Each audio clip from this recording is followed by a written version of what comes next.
우리를 기다리신 하나님, 먼저 여러분에게 아주 긴 성경 구절을 여러분과 함께 같이 합독하고자 합니다. 아주 익숙한 얘기지만 우리가 모두 한 목소리로 천천히 또박또박 합독하겠습니다. 그 말씀이 바로 누가복음 15장에 나와 있는 탕자의 비유입니다. 또 탕자의 비유를 저와 함께 앞에 나와 있으니까 한 구절 한 구절씩 또박또박 같이 우리가 합독하겠습니다. 시작. 또 이르시되 어떤 사람에게 두 아들이 있는데 그 둘째가 아버지에게 말하되 아버지여, 재산 중에서 내게 돌아올 분깃을 내게 주소서 하는지라. 아버지가 그 살림을 각각 나눠 주었더니 그 후 며칠이 안 돼요. 둘째 아들이 재물을 다 모아가지고 먼 나라에 가 거기서 허랑방탕하게 그 재산을 낭비하더니 다 없앤 후 그 나라에 크게 흉년이 들어 그가 비로소 궁핍한지라. 가서 그 나라 백성 중 한 사람에게 붙여 사니 그가 그를 들러보내요. 돼지를 치게 하였는데 그가 돼지 먹는 쥐엄 열매로 배를 채우고자 하되 주는 자가 없는지라. 이에 스스로 돌이켜 이르되 내 아버지에게는 양식이 풍족한 품꾼이 얼마나 많은가. 나는 여기서 주려 죽는구나. 내가 일어나 아버지께 가서 이르기를 아버지, 내가 하늘과 아버지께 죄를 지어 싸우니 지금부터는 아버지의 아들이라 일컬음을 감당하지 못하겠나이다. 나를 품꾼의 하나를 보소서 하리라 하고 이에 일어나서 아버지께로 돌아가니라. 아직도 거리가 먼데 아버지가 그를 보고 시근히 여겨 달려가 목을 안고 입을 맞추니 아들이 이르되 아버지, 내가 하늘과 아버지께 죄를 지었사오니 지금부터는 아버지의 아들이라 일컬음을 감당하지 못하겠나이다 하나 아버지는 종들에게 이르되 제일 좋은 옷을 내어다가 입히고 손에 가락지를 끼우고 발에 신을 신기라. 그리고 살진 종아지를 끌어다가 잡으라. 우리가 먹고 즐기자. 이 내 아들은 죽었다가 다시 살아났음에 내가 잃었다가 다시 얻었노라 하니 그들이 즐거워하더라.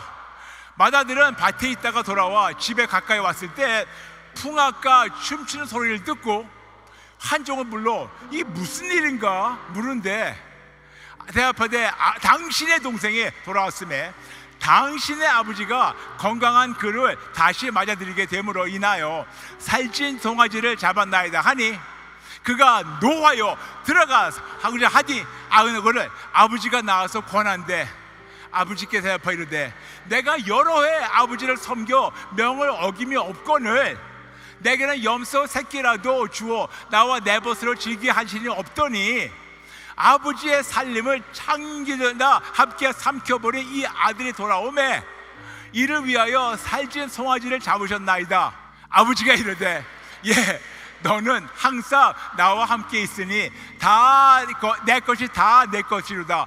이 내 동생은 죽었다가 살아났으며 내가 잃었다가 얻었기를 우리가 즐거워하고 기뻐하는 것이 마땅하다 하니라. 아멘. 아멘. 어떤 마을에 어떤 유지가 있고 부자가 있는데 그 사람에게 두 아들이 있어요. 큰 아들, 작은 아들. 근데 둘째 애가 항상 정말 두리번거리면서 굉장히 끼가 많은 아이 같아요. 그래서 아버지한테 가가지고 아버지가 죽기도 전에 그 재산을 상속을 달라고 했어요. 무슨 말이냐면 그 상속을 달라는 거는 나에게는 아버지는 벌써 죽은 자입니다. 그 말이에요. 상속을 달라는 것은 나에게는 아버지는 벌써 죽은 자니까 그냥 내 거 줘. 그러니까 아버지가 얼마나 무례한 그놈 보면서 그래 줬어요. 그리고 나가서 허랑방탕하게 별 진짜 다 하고 나중에는 굶어가지고 꼬리 내리고 이제 아버지에게 돌아옵니다. 그런데 거기까지는 알고 있는데 놀라운 게 있어요. 다시 20절 읽어보겠습니다. 이에 일어나서 아버지께로 돌아가니라. 아직도 거리가 먼데 아버지가 그를 보고 치근히 여겨 달려가 목을 안고 입을 맞추니 네, 거기까지 하겠습니다. 네. 근데 여러분, 우리 이거 보면서 우리 항상 이런 식으로 비유하죠. 아버지가 그 바쁘신 분이, 그 동네 유지가, 그 정말 어떤 지위가 있는 분이 항상 뒷짐지면서 항상 마을 밖에 얘가 언제 오나 그러다가 제가 보니까 막 달려가가지고 얘를 껴안고 뽀뽀해주고 새 옷 입히고 가락씩 껴주고 송아지 잡아가지고 파티했다. 우리 그 정도로 알고 있고, 이렇게 우리 하나님은 눈 빠지게 우리 기다리신다 라고 알고 있고 그렇게 되었다면, 틀린 말은 아니지만 여러분, 이게 너무 중요한 걸 나누겠습니다. 그 당시 이스라엘 민족에게는 케자자라는 의식이 있었습니다. 케자자, 잘 모르시는 분도 계시고 아시는 분도 계실 거예요. 케자자는 뭐냐면, 어떤 그 동네에 어떤 남자가 받은 상속금을 이방인들에 가가지고 이걸 다 날려버리고 다시 그 마을로 돌아오게 된다면, 그 마을 사람들은 그 사람이, 그 남자가 다시 마을에 들어오지 못하게 마을 밖에 우러나가지고 그 사람 앞에 항아리를 부시면서 너는 다시 여기 들어오지 못해, 발 들어오지 못해, 너는 추방이야, 그렇게 공개 망신 주면서 그를 추방하는 의식이 바로 게사사 의식이에요. 무슨 말씀이냐면, 아버지, 당신 나에게 죽은 사람이니까 내 상속을 주셔서, 그 정도로 그 마을 사람에게는, 그 공동체에게는 나는 당신하고 상관이 없어, 나는 당신하고 떨어져서 내가 내 뜻대로 이 세상에 푹 빠져가지고 내 세상에 내가 원하는 대로 살겠어. 그래가지고 아버지도 팽개쳐버리고 그 동네 그 모든 유지들도 식구들 다 팽개쳐버리고 몰라라 하면서 가가지고 이 모든 걸 다 써버렸는데, 즉 아버지는 물론이지만 그 마을 사람들이 얼마나 배신감 느꼈겠습니까? 네가 나를 버린다고? 네가 나를 버린다고? 그런데 이 쓰레기가, 이 몹쓸 쓰레기가 다 돈을 날려버리더니 이제는 꼴이 되고 그냥 이렇게 돌아오는 걸, 그 마을 사람 보면서 이놈은 안 돼, 싹시 누래, 받아줄 수가 없어. 그래서 그 동네 장로들과 어른들이 다 나가서 그놈이 발 들어오지도 못하게, 마을 들어오지 못하게 딱 막으면서 그 앞에서 항아리를 깨면서 거기서 항의하는 거야. 너 들어오지 못해, 너 여기까지야. 공개 망신을 주면서 다시 들어오지 못하게 막으면서 저지하면서 추방하는 거, 이것이 바로 케자자. 그런데 그런 풍습이 있다는 것을 아버지는 알았어요. 그래서 보니까 내 새끼가 저기서 오네. 그래서 빨리 뛰어나간 거예요. 동네 마을 사람들이 뛰어나가가지고 내 아들을 와서 막지 못하게 먼저 뛰어나가서 걔를 꼭 껴안고 뽀뽀해주고, 그러면서 그것도 모자라서 송아지를 잡으면서 그 모든 그 마을에 파티를 한 거예요. 그러면서 내가 내 아들 받아줬으니 너희들도 내 아들 받아줘, 그렇게 아버지가 공포하는 겁니다. 이게 바로 탕자의 비유의 핵심이에요. 그런데 여기 놀라운 것이 있습니다. 그 당시 어떤 지위가 있는 남자는 절대로 남들 앞에서 뛰지 않았어요. 마치 한국 양반들처럼. 왜냐? 그때 사람들은요 세마포 같은 거 입었습니다. 발인대가 지렁지렁. 근데 이 남자가 뛰려면 이 세마포를, 이 밑에 있는 거를 춤에다 얹혀가지고 이거를 뛰어야 돼요. 그러면 그 중동에서 남자가 민다리가 나온다는 것은 이거는 엄청난 수치스러운 겁니다. 근데도 불구하고 이 아버지는 나는 수치스러운 건 상관없어, 내 명예, 내 망신당하는 건 상관없어, 나는 내 새끼 살려야 돼, 나는 내 새끼 보호해야 돼, 나는 너희들이 내 새끼를 쫓아내려고 알고 있는데, 그 풍습 알고 있는데, 나는 내 새끼가 아무리 미워도 내 새끼야, 아무리 당신은 나에게 죽은 아버지입니다 그렇게 한다 하더라도 그놈은 내 새끼야, 내가 받아와야 돼, 내가 이거를 내가 내 품으로 껴안아야 돼, 내가 얘를 받아줘야 돼. 이런 놀라운 사랑을 그 아버지가 우리에게 보여준 겁니다. 우리가 그동안 알고 있던 탕자 비유보다 굉장히 깊이가 있죠. 그자자. 우린 그걸 통해서 하나님 아버지의 마음을 볼 수 있습니다.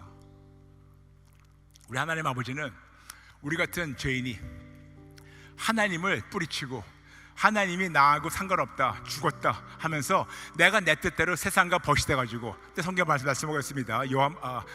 야고보서 세상과 벗이 되면 하나님의 원수라고 말씀하고 있습니다. 즉 분명히 하나님의 형상과 모양대로 지음받은 그런 하나님의 사람들인데, 하나님 당신 나에게 죽었어, 그래가지고 세상과 벗이 돼가지고 하나님께 원수가 된 자들, 그러니까 그 옆에 그 사람이 돌아오려 할 때 얼마나 많은 자들이, 특히 마귀와 그 밑에 있는 그 추적하는 것들이 얼마나 참소하겠습니다.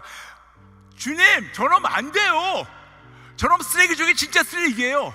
하나님을 죽었다고 하면서 팽개쳐 버리고 나가서 세상을 벗이돼가지고 하나님은 원수가 된 자예요. 받아주면 안 됩니다. 받아주면 안 됩니다. 그랬는데 하나님은 그런 우리를, 그런 저를, 그런 여러분을 그 사랑으로 왈칵 껴안고 받아주셨어요.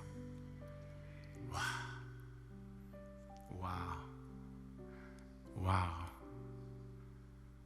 저는 이거를 묵상할수록 제가 여러분 앞에 어떤 마음을 주셨다는 걸 다 표현을 못하겠습니다, 시간상. 그렇지만 그냥 그 아버지의 마음이 그냥 제 세포로 다 와닿아요.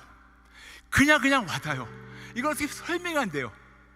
특히 저는 제가 만 14살에 우리 아버지 돌아가셨기 때문에 저는 부성애를 모르고 자란 사람으로서 이런 어른 남자가 어떤 성인을 이렇게 껴안고 내 아들이야, 그런 거를 나는 느껴본 적이 없어요.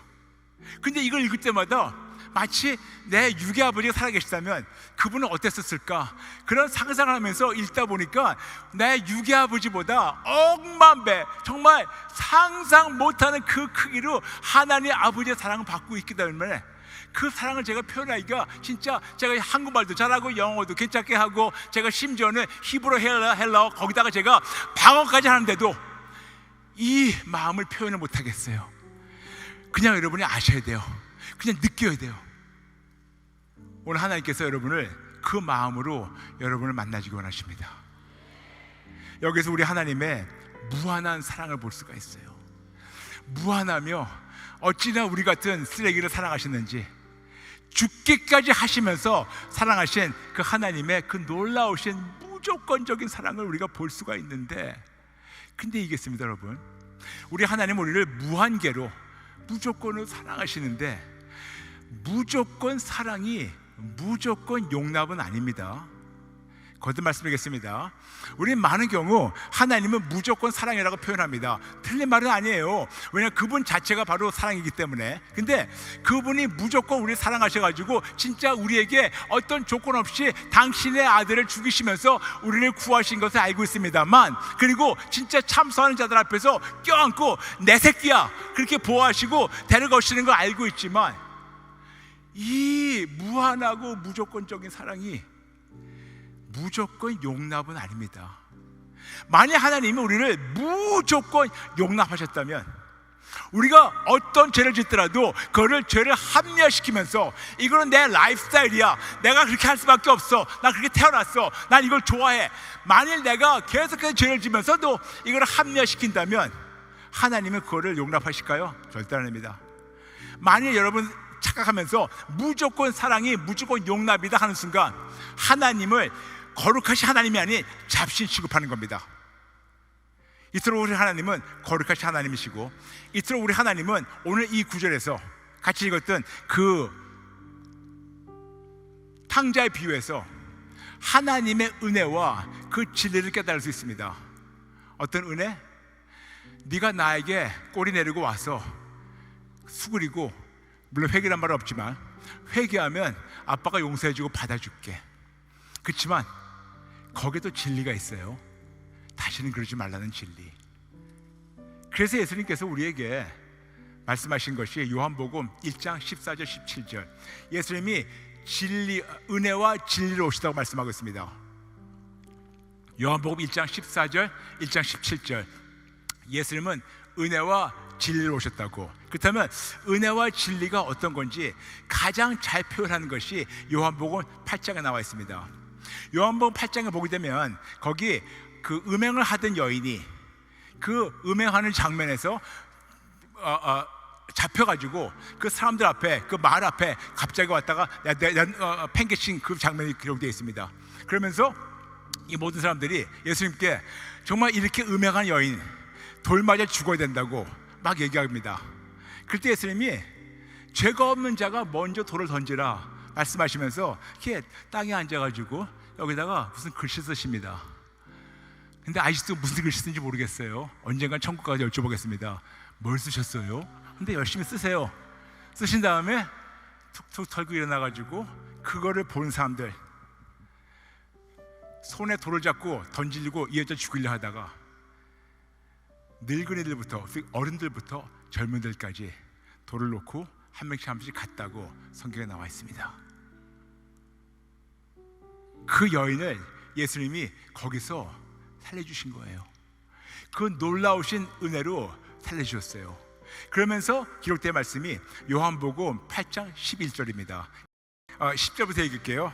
예수께서 일어나사 여자 외에 아무도 없는 것을 보시고 이르시되 여자여 너를 고발하던 그들이 어디 있느냐?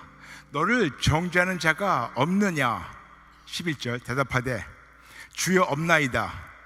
예수께서 이르시되 나도 너를 정죄하지 아니하노니 가서 다시는 죄를 범하지 말라 하시니라.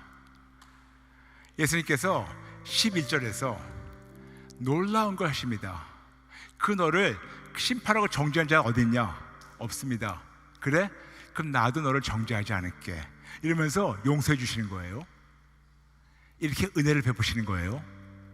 그런데 여기서 그래 그럼 나가가지고 계속 바람 펴, 계속 나가가지고 이 남자 저 남자 나가가지고 화랑방탕하게 물랑한 삶을 살아, 그 말씀이 아니고 나도 너를 정죄하지 않는데 앞으로는 죄짓지 말라. 이게 진리예요. 은혜와 진리가 바로 여기서 한 구리에서 나옵니다. 은혜는 뭐냐면 하나님께서 우리가 할 수 없는 거를, 그 용서를 그 여자에게 나도 너를 정죄하지 않고 용서하는데, 그런데 조건이 있단다. 무조건 용납이 아니다. 다시는 나가서 이 짓거리 하지 마. 다시는 짓거리 하지 마. 이게 진리예요. 진리라는 것은 어떤 하나님의 완벽한 기준이 있는데 이 기준에서 벗어날 때는 거기에 징벌이 있다는 것을 알려주는 것이 바로 진리입니다. 그렇게 할 때만 우리가 생명 안에 거할 수 있다는 것도 진리지만, 거기서 벗어날 때는 거기에 죄가 벌이 있다는 것을 알려주는 것도 역시 진리입니다. 이토록 방금 우리가 읽었던 탕자 비유도, 이 음행한 여자의 비유도, 이건 비유가 아니에요. 이건 진짜 스토리니까. 여기서 하나님의 은혜와 진리를 볼 수 있습니다. 근데 여러분, 진리가 뭔지 아세요? 이런 죄를 졌는데 계속해서 이거는 내 라이프 스타일이야, 이거는 내 취향이야, 나는 이렇게 할 수밖에 없어, 어떻게 내가 한 남자로만 내가 만족하겠어, 나는 계속해서 나가서 이런 똑같이 할 거야, 그러면서 이거는 내 취향이니까 내가 행복하게 원하니까 받아주세요. 그러면 끝장이라는 걸 말씀해 주신 것이 바로 진리입니다. 이게 바로 은혜와 진리예요. 그런데도 불구하고 많은 자칭이에요. 성경을 이상하게 표현하는 많은 자칭 크리스찬들은 이거를 하나님의 그 은혜와 진리를 얘기하지 않고 은혜만 얘기해요. 그러면서 그들은 항상 하나님은 사랑이시라고, 요한 1서 4장 16절 하나님은 사랑이시다. 그리고 우리에게 항상 말씀하신 대로 우리가 산상수훈에서 행복하여라, 정말 하나님 우리가 너무 사랑이시고 우리가 행복하게 원하신다, 이것이 우리 하나님이다. 근데 나는 남자인데 나는 저 남자가 너무 끌려, 난 저 남자를 너무 사랑해. 근데 하나님 사랑하니까 내가 저 남자 사랑하는 남자로서 동성을 사랑하는 것이 사랑이니까 받아주시는 거죠. 그리고 하나님 내가 행복하게 원하시죠. 근데 내가 저 남자와 같이 있으면, 내가 저 남자하고 이 온갖 동성애를 제가 나누게 되면 전 너무 행복해요. 내 사랑하는 자와 나누게 된다면 나는 너무 행복하고 사랑하니까 이걸 봐주시겠죠. 그렇게 가르치는 말도 안 되는 자칭 크리스찬들과 말도 안 되는 교회들과 말도 안 되는 교단이 있습니다. 그래서 그런 자들을 목사 안수를 주는 데가 미국에 많아요. 그리고 대한민국도 점점점 퍼지고 있습니다. 그런데 이런 자들에 대해서 하나님 분명히 말씀하십니다. 끝장이라고. 죄를 지으면서도 죄를 자꾸만 합리화시키는 자들에게는 하나님 말씀하세요. 로마서 1장 24절, 26절, 28절 통해서 그들 상실한 마음대로 내어주니 무슨 말이냐면 상실한 마음, 어떤 타락된 올바르지 않은 타락된 삐뚤어진 그런 마음 상태를 얘기하는 건데, 영어로 해가지고 depraved mind, 벌써 썩어 문드러진 그런 상태를 얘기하는 겁니다. 이들이 마음과 생각에 이렇게 썩어 문드러진 악한 것으로, 온갖 악한 것으로 이렇게 상실한 것을 우리가 갖고 고집 부린다면, 성경은 한국 성경에 이렇게 안 나와 있는데 원어 헬라를 보면 그 사람을 잡아다가 그 사람이 끝까지 회개하지 않고 끝까지 이것이 내 라이프스타일이라고, 나는 이거 원한다고, 하나님 사랑하니까 내가 다 누구를 사랑하든 간에, 내가 남자로서 남자를 사랑하든 간에, 여자로서 여자를 사랑하든 간에, 내가 남자로서 뭐 10명을 사랑하든 간에 뭐 하든 간에 이거는 내 취향이고 내가 사랑하고 내가 행복하는 거 아니까 이게 놔두실 거라, 이렇게 가르친다면, 그리고 이것이 죄라고 해서 찔러주신데도 불구하고 이건 내 라이프스타일이고 하나님은 나를 사랑하셔가지고 나를 무조건 사랑하신다, 그것만 얘기할 때는 하나님께서 계속해서 찔러주시고 항복하고 회개하고 돌아와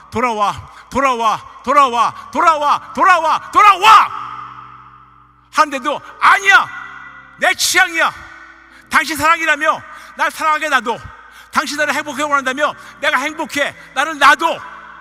그러면 하나님께서 그래? 네가 끝까지 고집 부린다면, 원어 헬라를 보면 그들을 잡아다가 마귀에게 건너준다는 거예요. Hand them over.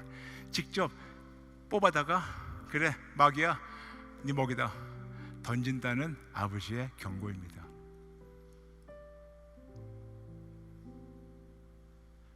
제가 많은 경우 이런 말씀하게 된다면 많은 분들은 저보고 하나님은 너무 무섭게 전한대요. 여러분, 우리 하나님은 경외할 줄 알아야 돼요. 그분을 무서워하고 두려워하는 건 아니지만 그분을 경외할 줄 알아야 되는데, 지금 너무나 많고 많은 자칭 크리스찬들이 하나님을 너무나 무시하고 있어요. 너무나 대수롭지 않게 여기고 있고, 그리고 막 행동할 때가 많습니다.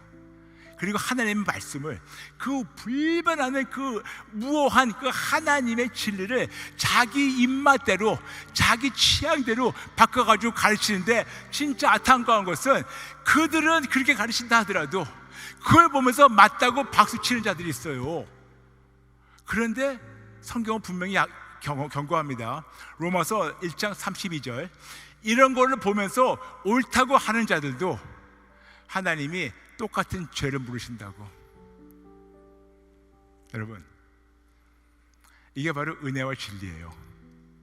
하나님은 진짜 은혜의 하나님이라서, 됐습니다. 감사합니다. 네, 은혜의 하나님이라서 우리를 이렇게 우리 죄를 인정하고 항복하고 회개하면 용서해 주시고 받아주시지만, 계속해서 내 뜻대로, 내 고집대로, 내 취향이라고 내가 원하는 대로 하나님의 말씀을 왜곡해가지고 내가 원하는 대로 입맛대로 맞추게 되고 세상과 버릇돼가지고 하나님의 원수가 계속되는 것을, 이것을 내 뜻이라고 자꾸만 고집하게 된다면, 계속 기회는 주시겠지만 계속 기회 주는데도 불구하고 자꾸만 이런 비상식적인 방법으로 우리에게 합리화시키고 계속해서 내 죄를 진짜 괜찮다고 생각할 때는 결국 하나님은 그를 붙잡아다가 마귀에 갖다 건네주고, 옆에서 같이 박수치는 그 무리들도 묶어다가 마귀에 건네준다고 성경에 분명히 말씀하고 있습니다. 물론 하나님의 사랑은 어느 누구도 끊을 수가 없다고 로마서 8장 39절, 38절, 39절 말씀하고 있고, 그리고 하나님의 사랑은 우리의 허다한 죄를 덮는다고 베드로전서 4장 8절 말씀하고 있습니다. 알고 있습니다만, 그러나 우리 하나님은 거룩하신 하나님이세요. 그래서 오늘 우리에게 말씀하십니다. 제발 하나님하고 타협하지 말라고. 그러니까 죄송합니다, 하나님하고 흥정하지 말라고. 세상과 타협함으로 말미암아, 여러분 취향과 타협함으로 말미암아, 세상의 어떤 흐름과 타협함으로 말미암아 하나님의 원수가 되지 말라고. 원수가 돼서 결국 지옥 가지 말라고 하나님은 지금 우리에게 경고하십니다. 이것이 우리 아버지인데, 그런데 우리 하나님은 그런 우리를 지금도 기다리세요. 그런 자들이 지금 정직하게 하나님 앞에 나와서 나의 죄를 인정하고 항복하고 회개하면, 그럼 하나님은 우리를 용서해 주신다고 분명히 말씀하고 있습니다. 그런데 얼마나 용서해 주신지 한번 여러분 계산해 보신 적 있습니까? 저는 계산해 봤습니다. 마태복음 18장 21절 22절 보게 되면 베드로가 예수님께 여쭤봐요. 주님, 내 형제가 나한테 죄를 범하면 도대체 몇 번이나 용서해 줘야 됩니까? 그러면서 거룩한 척하면서 칭찬받을 척하면서 7번이라도 용서해 줄까요? 왜냐하면 7은 완전수기 때문에 제가 이렇게 7번이라도 윙크윙크, 제가 7번이라도 제가 용서해 주면 될까요? 윙크윙크 칭찬해 주세요. 근데 예수님은 7번? 아니 7 곱하기 70 490번을 용서해 주라는 겁니다. 내 형제가 와서 누가 나한테 490번 죄를 짓다 하더라도 내가 받은 용서 때문에 그들을 용서해 주라고 말씀하십니다. 그들이 진정으로 항복하고 회개할 때 용서를 구하면 용서해 주라고. 그래서 계산해 봤어요. 하루에 490번. 근데 요즘 100세 시대 그러는데 우리가 한 80이라고 생각하죠. 1년 365일 하루에 490번 우리가 용서해 주고 용서 받아서 80년을 산다면 도대체 몇 번이나 용서를 받고 용서를 해줄 수 있을까? 궁금하시죠? 계산해 봤답니다. 1400만 번 이상으로 용서를 받고 용서를 해주라는 겁니다. 1400만 번 이상으로. 무슨 말씀이냐면 하나님이 이렇게 말도 안 되는 놀라운 그런 진짜 천문학적 숫자로 우리를 용서해 주시기 원하시고, 그리고 우리가 그 용서를 받은 자로서 남들 용서하고 정죄하지 말라고 하십니다. 그래서 오늘 우리에게 말씀하시는 겁니다. 근데 조건이 있어요. 항상 말씀드렸죠. 후회와 회개의 차이점이 있습니다. 후회, 회개점 차이점이 뭐냐면, 후회라는 것은 내가 뭘 잘못했어요. 그럼 내가 양심이 찔림받았습니다. 그러지 말아야지. 내가 왜 그랬을까? 그러면서 그러지 말아야지. 그러면서 이제 후회하고 반성하고, 그 다음에 나가서 생활이 바뀌지 않고 행동이 바뀌지 않고 똑같은 짓을 할 때 그때는 후회예요.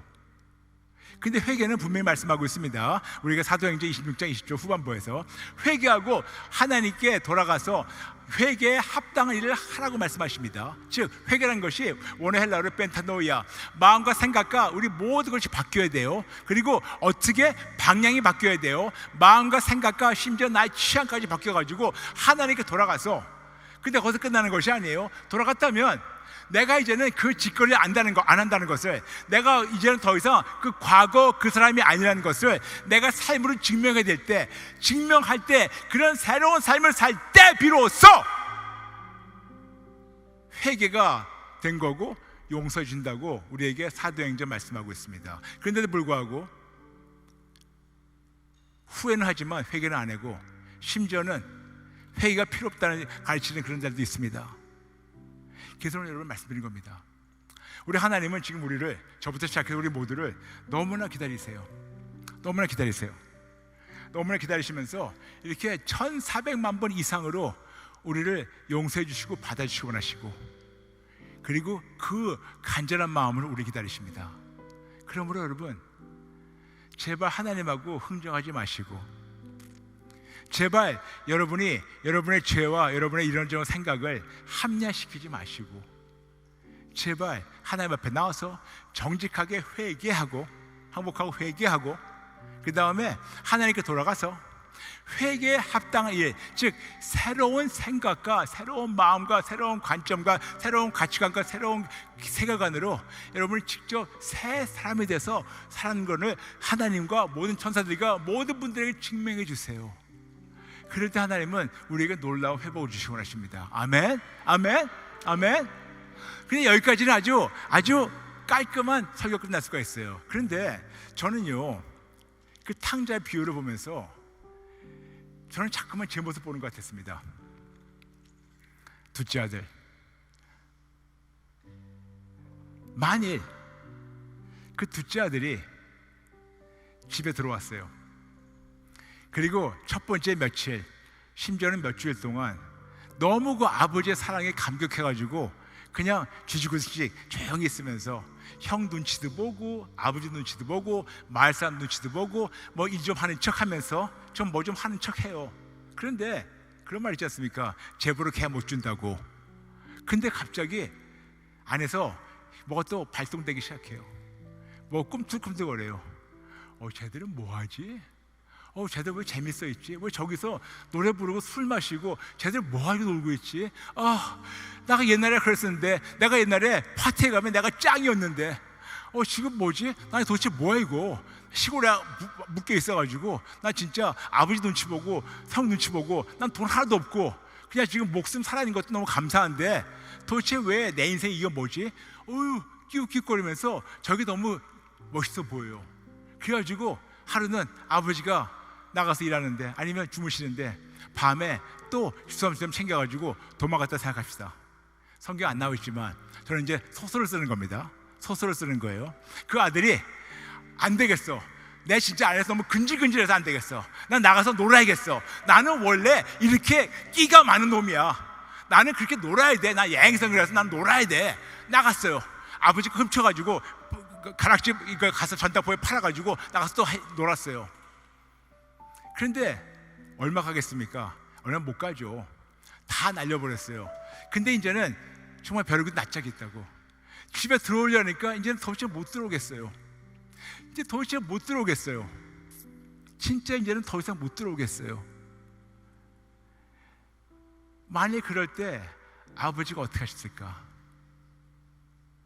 여기에서 아버지와 아들을 잠시 보겠습니다. 둘째 아들. 아버지의 마음은 계속 기다리시겠지만 저는 둘째 아들에 대해 생각을 많이 해봤어요. 왜냐? 제가 자주 그랬었거든요. 저는 36년 동안 세상에서 누려볼 거는 다 누려봤어요. 온갖 세상 향락을 다 누려봤습니다. 정말 제가 아내에게 프로포즈할 때 아내가 제가 예전에 어떤 쓰레기였다는 것을 남을 통해서 들으면 제가 너무 부끄럽기 때문에 제가 그냥 자신 고백해버렸어요. 여보, 사실 내가 옛날에 이런 짓거리 했고 이런 쓰레기였다고. 그런데 너무 감사하게 아내가 안 놀랬어요. 그리고 지금도 안 놀래요.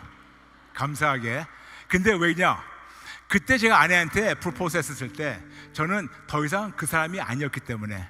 지금도 그 말이에요. 제가 아무리 옛날 얘기하더라도 아내는 들으면서 이거는 내 남편이 아니고 어떤 다른 사람 얘기하는 것 같다고 제 삶을 그거를 보여주는 겁니다. 보여줬어요. 30년 동안.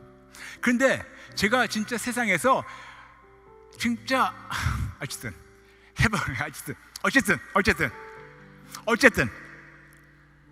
그런데 예수를 만났어요. 하나님의 은혜로 술과 담배와 마약을 끊었어요. 하나님의 은혜로 제 모든 질병이 다 치료받았어요. 하나님의 은혜로 이 금단 현상도 없이 술과 담배, 특히 마약, 20년 넘게 했던 마약을 금단 현상 없이 끊었어요. 그런데도 제가 예수님 만나고 나서 몇 차례 자꾸만 흘깃흘깃 하더라고요. 쟤들 뭐하니? 얘들아 너 뭐하니? 아이고 그거밖에 못 놀아? 아이고 얘들아 좀 제대로 놀아야지. 형이 가서 보여줄게. 얘들아 오빠 왔다 하고 싶어가지고 잠깐만 제가 꾸이끼고 사더라고요. 그런데 그럴 때마다 제가 이건 아니지, 이거는 마귀의 유혹이지. 근데 그냥 마귀의 유혹이라고 놔두기는 제가 너무 부끄럽게 자꾸만 글로 딸려가더라고요. 그래서 기도했죠. 아버지 도대체 뭡니까? 이게 그냥 이거 마귀의 유혹이라고 이 나쁜 놈 마귀 그럴까요? 근데 하나님께서 아직도 네가 네 속사람이 고침받지 못했다. 네가 신분은 바뀌었지만 너는 아직도 새로운 피조물이 아니다. 네 신분은 바뀌었지만 너는 아직도 새로운 피조물이 아니다. 네 겉모습은 바뀌었지만 네 속사람은 아직도 그 죄성이 가득 남아있어가지고 아직도 네가 멀고 멀었단다. 그러면서 하나님께서 그래서 네가 너의 속사람의 그 속성도 계속해서 항복하지 않으면 너는 쓸모없는 쓰레기로 살다가 죽는다. 그리고 지옥 간다. 이거를 알려주신 다음부터 너무너무 죄송한 거예요. 무섭진 않았어요. 왜냐? 무섭다는 것은 제가 지옥을 무서워하는 것 같은데 무서운 게 아니고 너무너무 죄송했어요.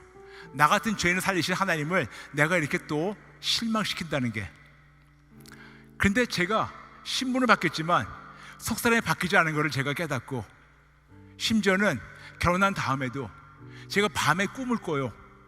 무슨 꿈을 꾸냐면 제가 밤에 마약을 하고 있는데, 제가 예전에 길거리 그 두꺼보 다니면서 마약을 사던데 제가 알고 있는데, 밤에 꿈에 그런 데 다니면서 제가 마약을 사는 건데, 근데 사는 걸 끝나는 것이 아니에요. 제가 제 아내를 데리고 다니면서 나만 망치는 것이 아니고 아내도 같이 망치고 있더라고요. 그러면서 소살찌게 깨놨어요. 이건 아닌데, 이건 아닌데. 무슨 말이냐면, 내가 자는 동안에도 내 안에 있는 이런 속성이 자꾸만 이것을 해보라고. 그런데 놀라운 게 뭔지 아세요? 이제는 성경을 좀 알다 보니까 내 안에 있는 마귀가 어떤 속성인 줄 아세요? 브라이언, 하나님은 살아가시잖아. 네가 괜찮아. 네가 나와서 마약하고 뭐 해도 네가 회개하면 용서해 주시오. 괜찮아, 할 수 있어. 너 인간이잖아. 아니, 인간이니까 이런 거 할 수 있어. 괜찮아. It's okay. It's okay. God understands. 하나님 이해하셔. 계속 그걸 저한테 한동안 찔러줬어요. 근데 그럴 때마다 인간인지라 한번 해볼까? 한번 해보면 용서해 주실까? 한번 해보면 진짜 용서해 주시는지 한번 해볼까? 예전에 내가 그 마약할 때 그 느낌이 다시 한번 생각나면서 한번 또 해볼까? 아내를 데리고 다니는 거 생각 안 했지만 나 혼자 몰래 가서 해볼까? 그런데 속사람이 안 바뀐 거 알고 있지만 그때 하나님께서 너무 저한테 강력하게 이렇게 감동 주셨습니다. 브라이언, 만일 네가 다시 마약을 하고 다시 옛날 그 쓰레기 모습으로 돌아간다면, 그리고 네가 인정하고 항복하고 회개한다면 나는 용서를 해줄게. 그렇지만 내가 너를 통해서 나타나는 은사는 끝장이다. 난 더 이상 안 쓰겠다. I will forgive you, but I will not use you. 내가 너를 용서해 주겠지만 내가 너를 널 쓰지 않겠다. 너를 용서해 주지만 나의 이 특별한 은혜, 은사, 권능 등등은 끝장이다. 어떻게 할래? 정신 바짝 차리더라고요. 그러면서 제 주변에 한때는 아주 크게 쓰임받던 목사님들이 외도든 이런저런 걸 통해 가지고 그 높은 자리에서 바닥으로 추락하면서 그들이 다시 회개하고 돌아왔지만 예전 모습이 아니라는 것을 너무 적나라하게 보여주셨습니다. 저는 그 바닥으로 떨어지는 것이 들어온 것이 아니고 이토록 나에게 상세히 알려주신 아버지를 제가 실망시키기 싫었어요. 그게 저에게는 가장 큰 포인트였습니다. 그래서 그때부터 목숨 걸고 항복하게 회개하기 시작했습니다. 더. 제 안에 그 둘째 아들 자꾸만 끼웃끼웃거리면서 밖을 바라보는 그런 내 안에 있는 그게 있었기 때문에 내 속사람을 바뀌지 않으면 나는 완전히 쓰레기로 살다가 죽은 다음에 지옥 갈 수밖에 없기 때문에 쓰임 받고 안 받고 떠나서 우리 하나님을 실망시키고 그분을 이렇게 배신하는 게 싫어가지고, 그리고 나를 믿고 시집온 내 아내를 배신하기 싫어가지고 그때부터 이를 악물고 항복하고 회개하기 시작했습니다. 이를 악물고 심지어는 제 아내가 제가 얼마큼 제 안에서 이런 씨름했다는 것을 심지어는 아내한테도 얘기 안 했어요. 부끄럽더라고요. 나중에 극복한 다음에 얘기했지 그때는 감히 얘기를 못했어요.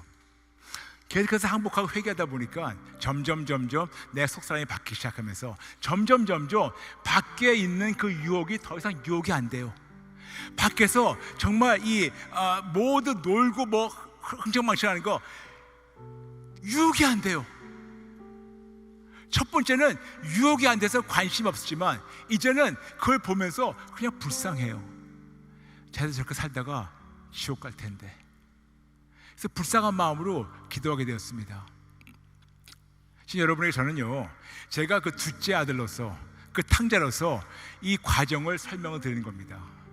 많은 경우에는 우리가 너무 깔끔하게 아주 단순하게 2차원적으로 그래 나가서 허랑방탕을 살았어? 아버지가 뛰어가가지고 내 새끼 껴안고 들어왔어? 근데 와가지고 다 좋았어? 할렐루야 엔드 오브 스토리 땡!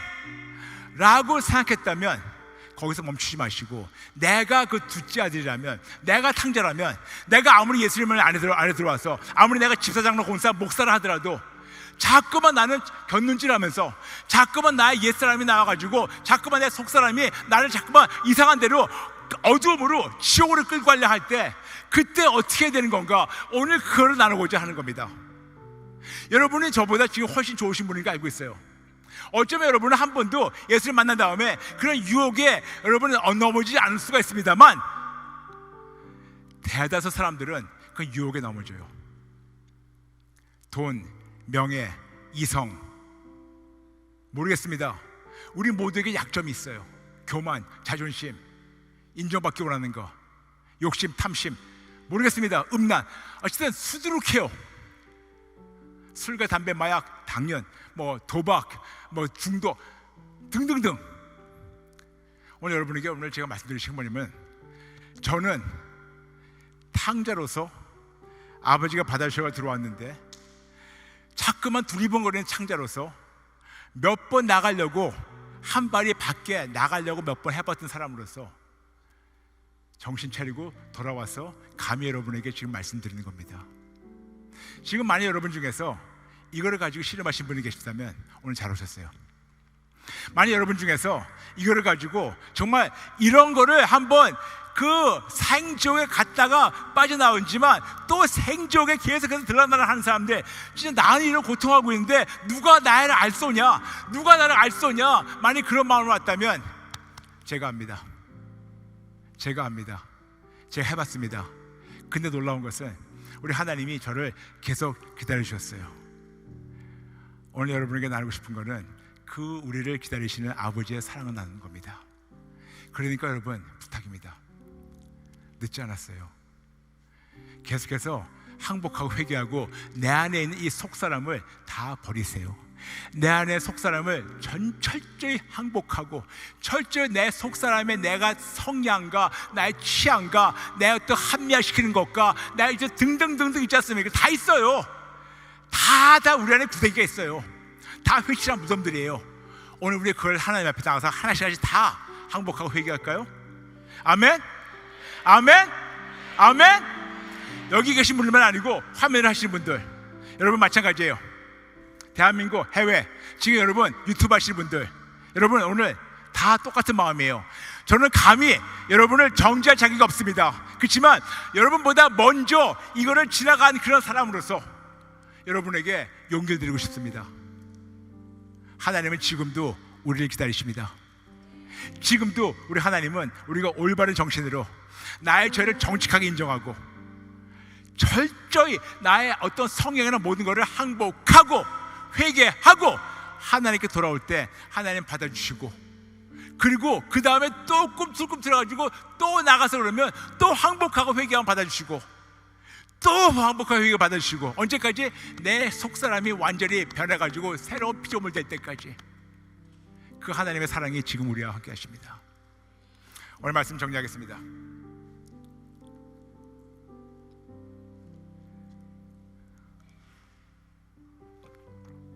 우리가 자주 탕자 비유 얘기하면서 아주 깔끔한 스토리를 알고 있어요. 근데 오늘 그걸 듣다 보니까 그냥 깔끔한 게 아니고 그자자, 그때 그런 의식이 있었었고, 그걸 알기 때문에 아버지가 나가서 먼저 그 아들을 그 모든 참선한 자들 앞에서 끌고 들어와가지고 받아주셔가지고 모든 사람들 공포하는 것이 우리가 시작됐습니다. 근데 거기서 은혜와 진리의 하나님을 알게 되었다고 우리는 가늠한 여자, 그 음행한 여자를 통해서 요한복음 8장 읽었습니다. 근데도 불구하고 계속해서 우리 죄를 합리화시키고 이건 내 성향입니다, 내 취향입니다, 내가 여기에 너무 관심이 많습니다 해서 자꾸만 우리가 세상과 벌식돼가지고 하나님의 원수가 된 자들, 그런 자들 하나님께서 버리라고 계속해서 합리화시키면 내가 너를 할 수 없이 건네다가 뽑아다가 마귀에 던져줄 수밖에 없고, 이거를 맞다고 하는 너희들도 역시 똑같이 마귀에 갖다가 던져줘가지고 넌 지옥 가, 하지마.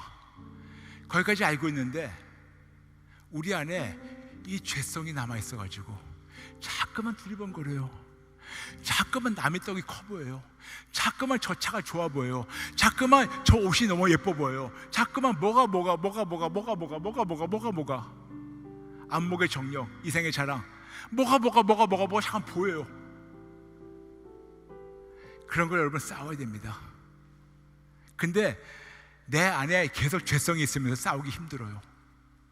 내 안에 있는 죄성을 오늘 정직하게 항복하고 회개하고 내가 싸우는 것이 아니고 하나님의 도움으로 싸워 이겨나갈까요?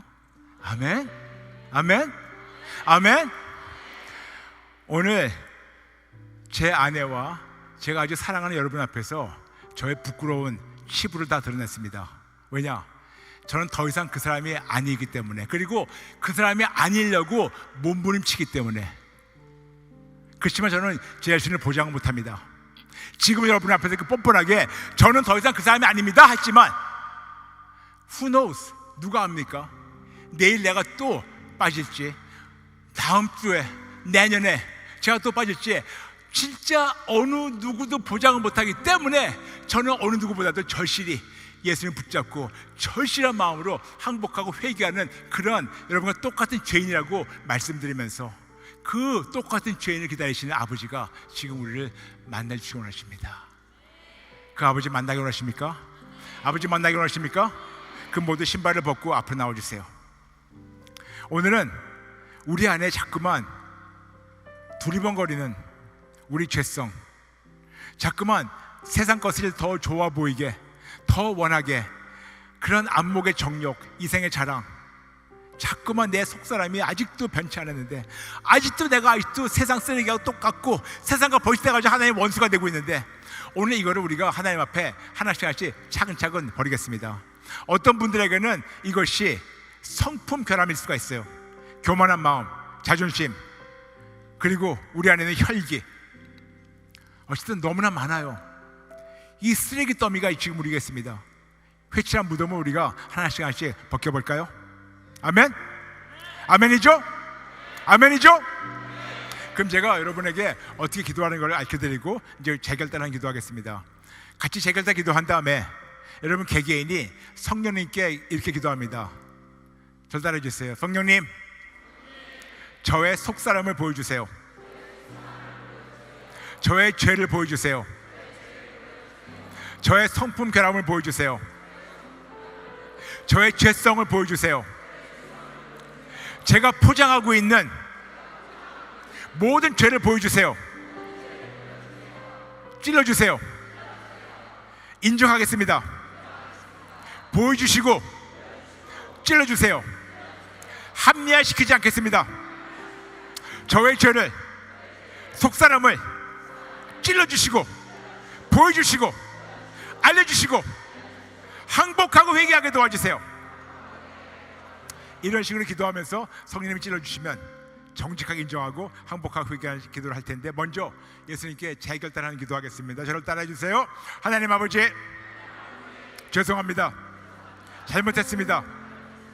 예수님을 믿는다 하면서 아직도 탕자같이 살고 있습니다. 예수님을 믿는다 하면서 내 뜻대로만 살고 있습니다. 교회만 다니며 내 원하는 대로 살고 있습니다. 그리고 합리화시키고 있습니다. 죄송합니다. 잘못했습니다. 죽을 죄를 지었습니다. 저를 용서해 주시고 지금부터 새롭게 시작하게 도와주세요. 예수님이 나를 위해서 죽으시고 나를 살리시려 부활하신 것을 믿습니다.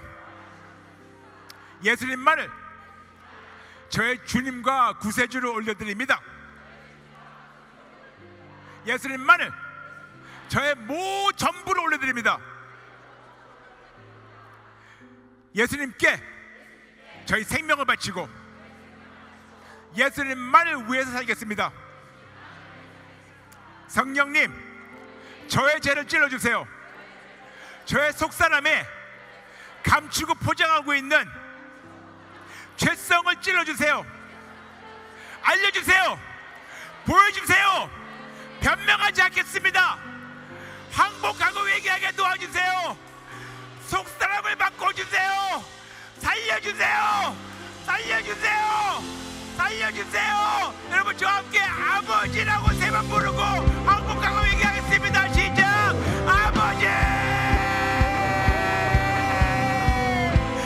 아버지,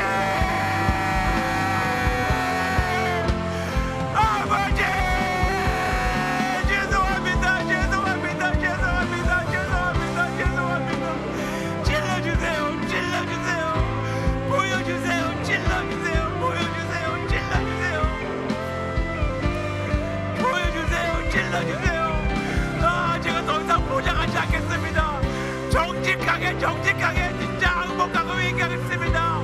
내 속사람 좀 바꿔주세요. 성령님 찔러주세요. 성령님 새로운 비전을 내게 원합니다. 제발 제발 찔러주세요. 찔러주세요. 찔러주세요.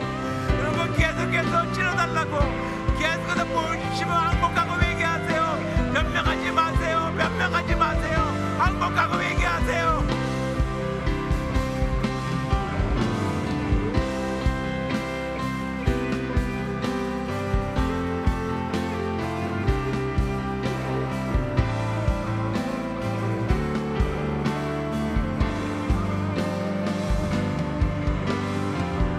우리 모두 다 끔찍한 죄인입니다. 죄를 합리화시키고 보장하고 있습니다. 거룩한 척 보장하고 있습니다. 내 속사람은 바뀌지 않았는데 거룩한 척하고 있습니다. 찔러주세요.